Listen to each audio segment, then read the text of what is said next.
যাদবপুরের আমাদের বলতে লজ্জা হয়, কিন্তু যাদবপুরের এই ইতিহাসও আছে, নবীন প্রজন্ম হয়তো জানেন না যে যাদবপুরের মধ্যে এই অতি বামদের দ্বারা একজন উপাচার্য তিনি খুন হয়েছিলেন, গোপালবাবু। নতুন প্রজন্ম হয়তো জানেন না, খুব বিদগ্ধ পণ্ডিত মানুষ ছিলেন গোপালবাবু, যাদবপুর বিশ্ববিদ্যালয়ের উপাচার্য ছিলেন। এবং ঠিক যেরকম হয় বড়লোক বাবার একজন ছেলে সে খুন করেছিল এই বামপন্থার নাম করে, এবং তারপরে পুলিশের হাত থেকে বাঁচতে সে পুঁজিপতিদের দেশ বলে পরিচিত আমেরিকাতে পালিয়ে যান এবং আমেরিকাতে সারা জীবন কাটান। তখন কিন্তু তার আর গরিব মানুষের কথা মনে পড়ে।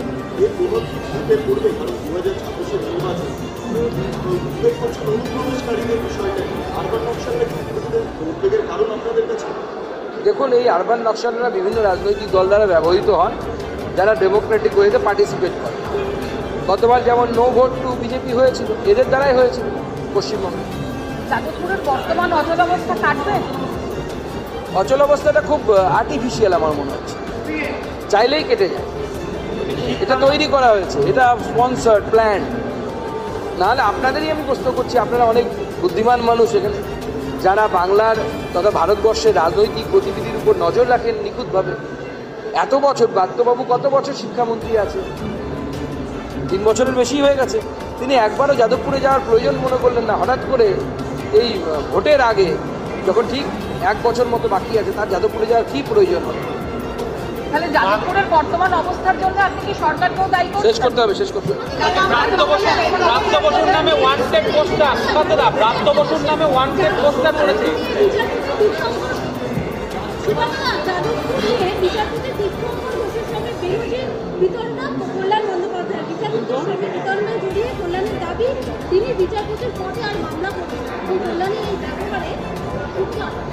দেখুন, কল্যাণবাবুর কি সমস্যা আমি জানি না, তবে আমরা যেখানেই দেখি ওনাকে চিৎকার করতেই দেখি। লোকসভাতে চিৎকার করেন উনি। আমাদের লজ্জায় একটু মাথা নিচু করেই থাকতে হয়, কারণ এই ধরনের অসভ্যতা লোকসভার মধ্যে কংগ্রেস বা অন্য রাজনৈতিক দল যারা আমাদের বিরোধী, তাদের কোনো সাংসদ করেন না। কারণ লোকসভার একটা ডিগনিটি আছে, লোকসভা বেশ কিছু প্রোটোকল মেনে চলে। নতুন তো কিছু নয় যে লোকসভার মতো জায়গায় গিয়ে চিৎকার চেঁচামেচি করবে, সে তো কোর্টে গিয়ে ওরকম চিৎকার চেঁচামেচি করবে। যদি মনে করেন তিনি চিৎকার করলেই সব ফাটিয়ে দেবেন, সবাই সব কিছু মেনে নেবে, ওনার চিৎকারকে কেউ গুরুত্ব দেয় না, কমেডি শো মনে করে। ব্রাত্য বসুর নিজের এলাকাতেই ব্রাত্য বসুর নামে ওয়ান্টেড পোস্টার। এখন বেশ কিছুদিন এরকম চলবে। বাম এবং তার সাথে তৃণমূল, এদের নিজেদের পরস্পরের পিঠ চুলকে দেওয়ার প্রতিযোগিতা চলছে। বামেদের পিঠ চুলকে দেবে তৃণমূল, আর তৃণমূলের পিঠ চুলকে দেবে বামপন্থী। ওনার এ মাসের শেষের দিকে আসার সম্ভাবনা আছে।